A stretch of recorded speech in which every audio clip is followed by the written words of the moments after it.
An energy transition is, the process of transitioning from one energy source to the other. When we talk about these transitions, I think we have to tap into different sorts of innovations that are suitable for our context, suitable for our continent, and not think that just because the North is transitioning in a certain type of way, then that applies to us. Decarbonization is very important. It's important not only for South Africa, it's important globally because, we can see the effects of climate change. So for us to have an energy transition, it has to ensure that people have affordable, accessible, modern energy services that they can use that are suitable for their context and their conditions. Hello and welcome to Earthcast, a platform for discussions about bridging the resource gap between people and planet. I am your host, Olivia Taylor, or Olivia Earth on the socials. I will be interviewing a series of change makers, thinkers, and disruptors, and asking them about their fields of interest. Together, we will discover fresh perspectives and the most useful levers in society for change. More specifically, we will look at how to solve wicked problems and make decisions at the margin. If you would like to hear more from Earthcast, click subscribe and follow us on social media.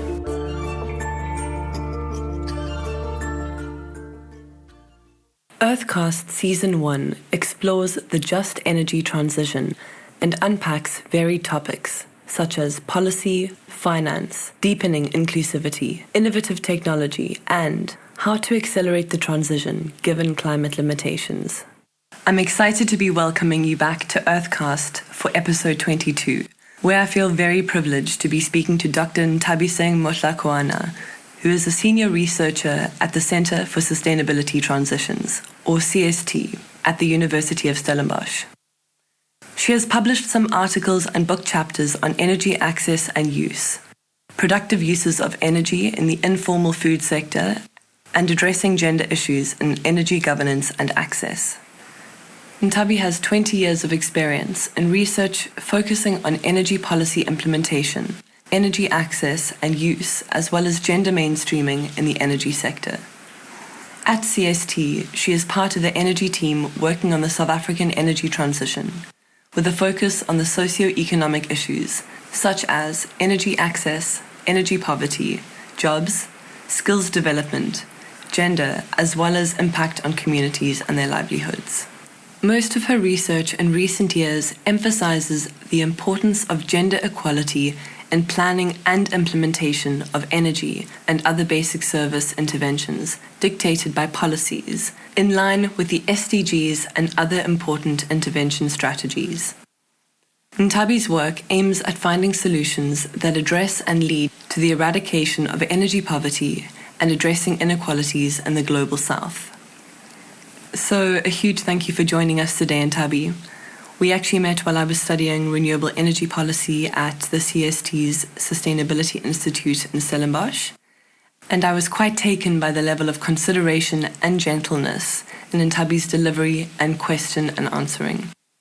So without further ado, would you mind sharing your personal journey exploring in the energy sector, gender equality in planning and implementation, and why you think it's a useful place for you to apply your skills and enthusiasm? Hi, Olivia. Thank you very much for inviting me into your space on Earthcast. I find it exciting and well done on having this platform. So my personal journey is quite a long one, especially into the energy sector. First of all, I never thought that I would fit into the energy sector because I thought that it was something that could be done with people that have an engineering background or a degree. So I was quite surprised when I was at the University of Cape Town doing my undergraduate in social anthropology and sociology, and I came across this organization called the Energy and Development Research Center, and I started working there as just a student support, doing some admin. And they had a small library there, and I was sorting out some reports, and something caught my eye. And I could see that it was a report on household energy use. And as I flipped through one of those reports, it was as if it was describing my background, the conditions that I grew up under, my home, my grandmother's home in Soweto.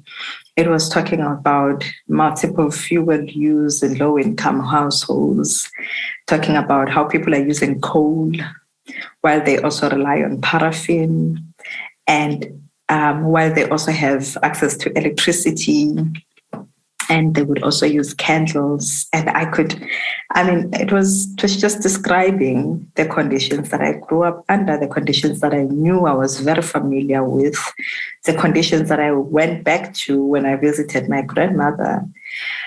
So I started asking around, is this what is done in this place, this kind of research?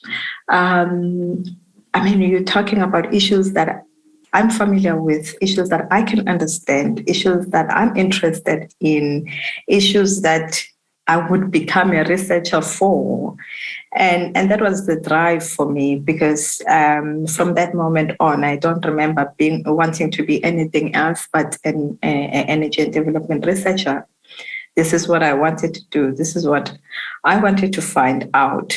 I was curious about the researcher's curiosity around these issues. But I also, when I was reading this report, some of the information was not accurate, because I guess it was written by people that were not living through that situation. So, there were questions about why are people not using grid electricity and continue to use coal and paraffin? Is it an issue of poverty? Is it that people don't trust electricity? Is it that it's expensive? And I remember those answers are not easy to understand. Each household has their own response. Nowadays, it's mostly blamed on poverty, on energy poverty. But I remember that my grandmother used her primer stove, the paraffin, because she wanted to cook certain types of food with it. But at the same time, the coal stove would be on, especially in winter, because there was soup on the stove. And so that was ideal, and that couldn't be cooked on a primer stove because it would take long. The electricity was used because we needed light, and we used that. And we hardly ever used the electricity heater because, yes, it was more expensive, but it hardly made the house warm. So we had a coal stove. So you could, an appliance like a coal stove had so many uses, which was appreciated by people, but not to say that they didn't appreciate grid electricity, which was somehow how it was represented in some of these reports. So it was also just to try and set the record straight, but also just it built my interest, because then it could get me access to these issues that I was also interested in. I wanted to find out if people are not using, modern energy services, and it is because of affordability issues, what is it that we can do or the government can do to make sure that, people are able to access grid electricity the way that they should, or afford it. And of course, as I went on with this work, I realized that gender equality was quite important as well, because you found that the managers of households were women. Women were mostly unemployed, had to stay at home, look after the kids, look after the home, cook. In rural areas, they would be the ones that are collecting wood. in urban areas, they would be in charge still of cooking. Even if maybe they send their children to go and buy paraffin, the money would come from, so that budget would be made by them.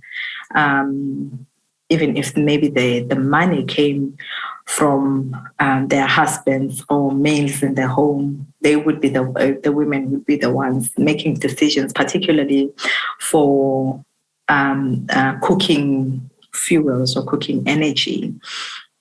And there was that also that the gender division that was really clear from the onset, especially where households we had male and female, where men would favor, entertainment appliances like wanting to buy a TV first and a hi-fi system, whereas the woman would say, oh, when I get my stock sale money or when I get paid, I'm going to invest in a stove or, an appliance for a home that would benefit everyone with regards to nurturing.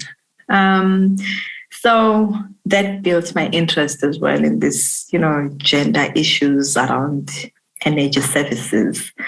And that didn't stop there with gender issues, because you also, then the issue of participation in the energy sector, you found that even though there were a whole lot of women that were employed in the energy sector, they still dominated the administration positions, unlike men that were technicians and all of that.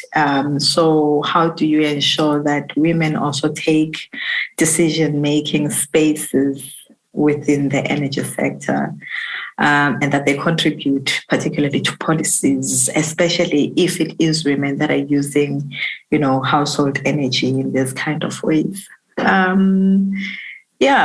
this is why I think actually my research and the work that I do is quite useful. It's useful for me. It fulfills, I kind of feel like I'm fulfilling my purpose on earth as one of the people that contribute to a greater understanding of how we tackle some of these issues that are so complex, that are sometimes feel like they are not changing. And sometimes when you think that things are changing, some of them just get so worse because of different events that happen. Like last year we had COVID of the past 2 years, and that changed the face of energy poverty a lot, where you think that, you now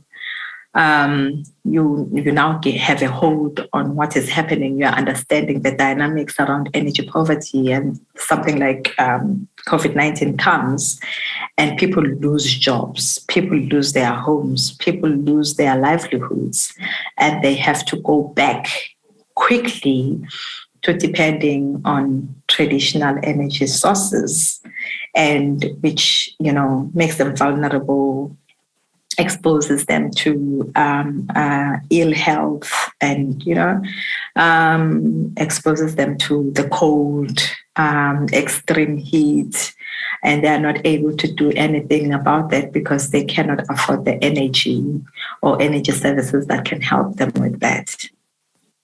Yeah, I hope that answers your question, Olivia. I know the answer is so long. Nthabi, I so appreciate your vulnerability and sharing such a personal story. Yeah, the only way I can explain it. So for question 2, would you mind giving a brief breakdown of what an energy transition is in a global context? And the reason I'm asking this is because I want to know, what are the enabling factors for a deep and just transition? And then alternatively, or on the other hand, what are the barriers to this? It's so, I wouldn't say it's a difficult question. Well, it's a complex, it's not a question that one can answer so easily. Well, first of all, just a breakdown of what an energy transition is just, the process of transitioning from one energy source to the other. In this case, in this global context, then, with the concern of climate change and all that, we have to transition from fossil fuels to low carbon energy sources. which is renewable energy. And that is happening. We see it a lot in the global north happening. And because there is a system to enable that, there is money to enable that to happen easier than it is in the global south. First of all, when we talk about these transitions, there's an assumption that people will have to stop using fossil fuels and go straight into renewable energy services. But if you take the context of the global south, for instance, let's just take the African continent. How many people have access to electricity, grid electricity that is generated by use of coal? Very few. More than 50% actually, I think, of the sub-Saharan population does not have access to grid electricity. It's just there. That's just a fact. So when we are expecting this transition to happen as smoothly as it is happening in the global north, then I think we are missing the point. Because the context is different. You already are dealing with people that do not have access to modern energy services. They are already using energy resources to the minimum, because this is what they can afford. Yes, the energy sources that they're using are not the best because they're using traditional energy sources and depend on wood and biomass. But and for them to transition, that transition would be from transitioning from traditional energy sources to modern energy sources. And then what would be those modern energy sources? It's not only about providing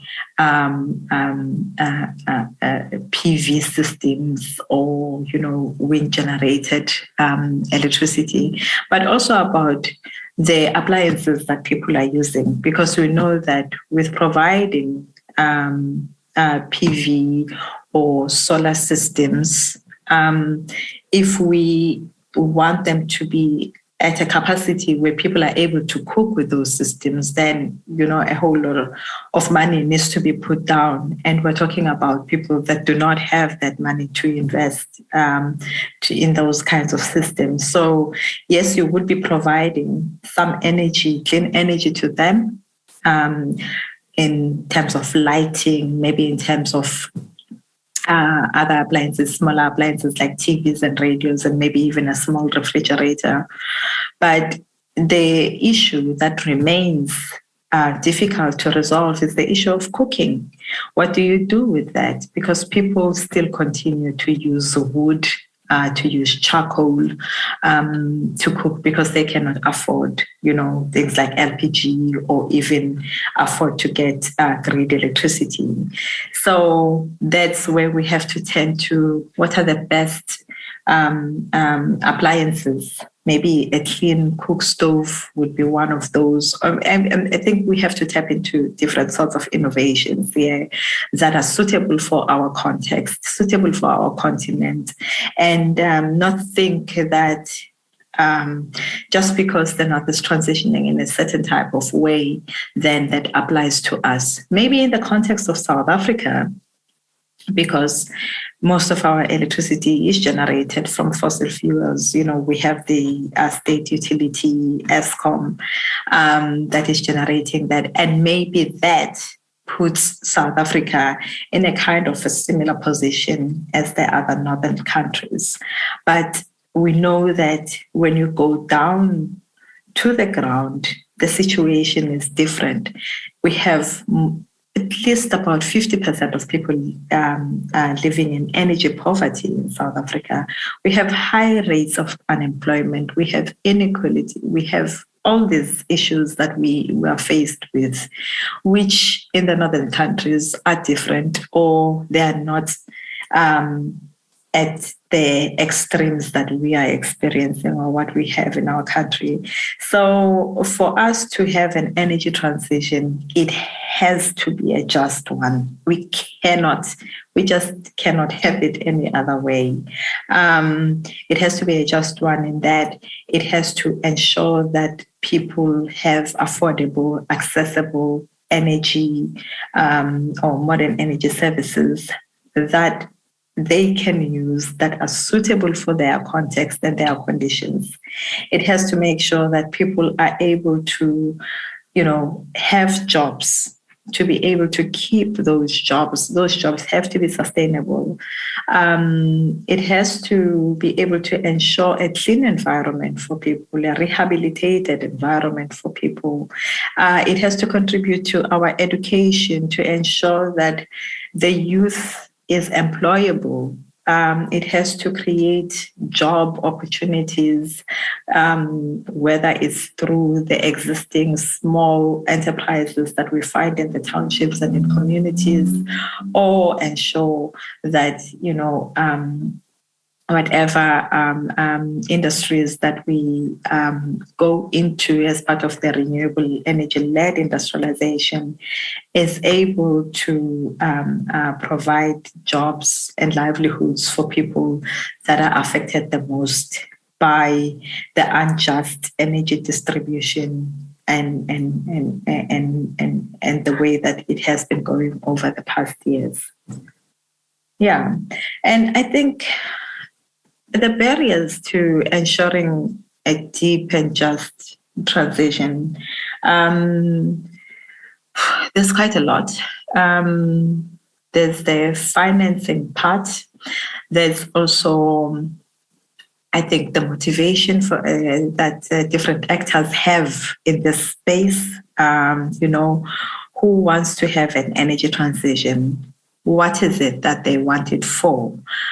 We have developers that are in it, for profits and all of that. And we also have programs that are ensuring or trying to ensure that, the transition is happening in a just way. But, if the policies are also not providing a conducive space for the transition to happen in a just way, then you also have a problem, with the governance of it all. So, the barriers are many. There's also the barrier, which is if you do not involve all the local stakeholders or all the stakeholders equally so that all the voices are on the table, then that could be a huge barrier to actually ensuring that the transition is just. If only a few voices are heard and those voices determine the decisions to be made, a whole lot of people can lose out, and the transition will definitely be unjust. Following that, would you mind explaining how the just energy transition fits into an African context and its potential for growth in the space? Yeah, I think I have touched on that a bit. In particularly in the African context, we have to ensure that the energy transition is just in a way that it benefits not only single countries, but it benefits the whole continent. We could start with the grid expansion. If you take, for instance, Europe, a lot of issues around power and power supply are not so much of a problem because of the connectivity, of the grid connectivity. Yes, Europe is a smaller continent, but in the African continent, we could start there to ensure that there is grid connectivity so that we're able to share the resources. We already have the sun and the wind, but in order to be able to harness those and ensure that we share that, those resources in a way that will lead to growth and, economic development for our countries. I think it's important to consider, the grid connection for the continental grid connection. It's quite important, and that would be able to deliver a just energy transition, because you can think of the jobs that would be created. You would be able to also be able to generate income and ensure that people are employable. It would change the face of the African continent, I think. But also, that the way that we rely on fossil fuels and biomass and all of that, that is leading to, deforestation and all of that, which is also quite a big concern for our continent. So if we harness what we have, but of course we need innovative ways to do that. We need the technology. So there is a need to invest in that for our continent in order for it, or for us to see the potential for growth. Yeah. Thank you very much. And quickly, I want to talk about your role on the energy team, which is working on the South African energy transition. What have you found to be the most exciting findings regarding addressing the dual goals of decarbonization and development?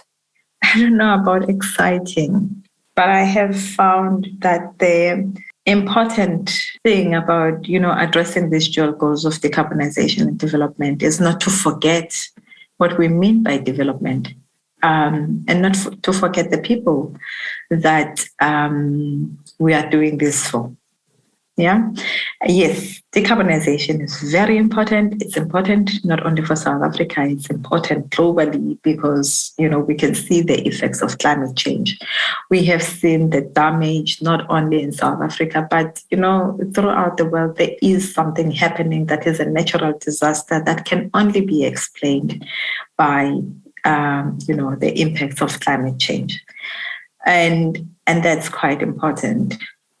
But I think, my work, what it has revealed to me is that there is a need to advocate very, very hard, aggressively actually, for the people that are sidelined in decision-making around this energy transition process. And there are a lot of people that are sidelined. There are a lot of voices that are not heard. And some of those voices are not heard because they do not have the capacity to stand on the podium. If you think of, participate in these processes, even we've seen the PCC processes and all that. Not everyone has the ability to participate in those. And so we miss out on a lot of what could be said and decisions that could be taken for people, and by the people, that we end up missing out quite a lot of the important stuff, which ends up just addressing one part of the problem, and the other part is left unaddressed. And I think that has been very important for me. So I guess the exciting part is realizing that there's quite a lot of work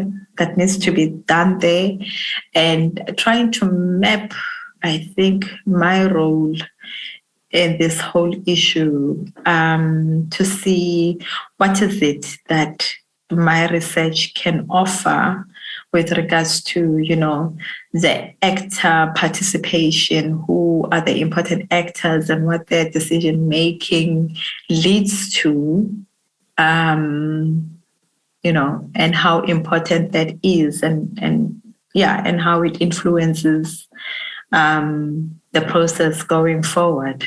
So, I think the excitement is the unknown, trying to figure it out, taking the context, this very complex context of South Africa. Nthabi, thank you so much for joining me today. And unfortunately, we have to start wrapping up our our interview or our chat, I guess. And I just wanted to thank you again for telling such a personal story and really doing such a vulnerable deep dive. And for the audience, those of you listening who would like to follow more of Nthabi's work, you can follow her on the Centre for Sustainability Transitions website, which is www.sun.ac.za/CST/. Or you can follow more of Nthabi's work on LinkedIn. So Nthabi, given your expertise, what question should I have asked you? Oh, I don't know. I've been trying to think of this question for quite some time. Everyone panics. Everyone panics. Don't worry. Yeah, maybe a question about do I feel that my work makes an impact? I think that's the question you should have asked me. Nthabi, do you think that your work is making an impact, a positive impact? And if I did ask you that question? I would say it depends. It raises some awareness, sometimes with the right people, sometimes with people that really do not have decision-making powers and policy-making power, policy changing or policy-making powers. But I think it does shift something when people get to know or people get new knowledge, It just, I think, piques your curiosity and you think, oh, okay, so this is what is happening. Maybe we should do something more about it. Yeah, I think it raises awareness. And when it gets to the right ears and to people that are willing to make a change, then that change is made.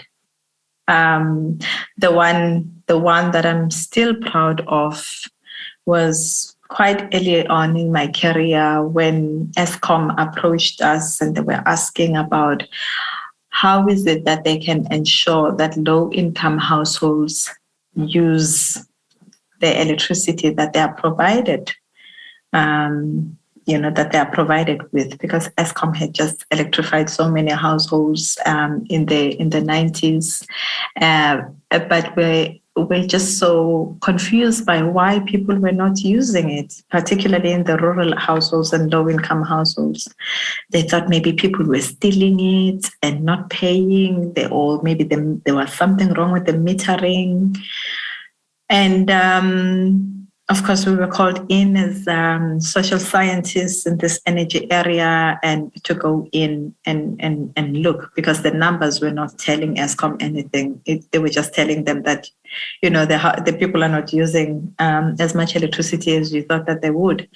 And when we got there, those background stories that gave meaning to why people are using electricity that they are, that took me back also to the early days when I discovered these reports about, how information was misinterpreted, how the findings were misinterpreted. And we found out that, there were issues of cost people were not able to afford, or people used electricity only on special occasions, or some use of electricity clashed with cultural values and all of that.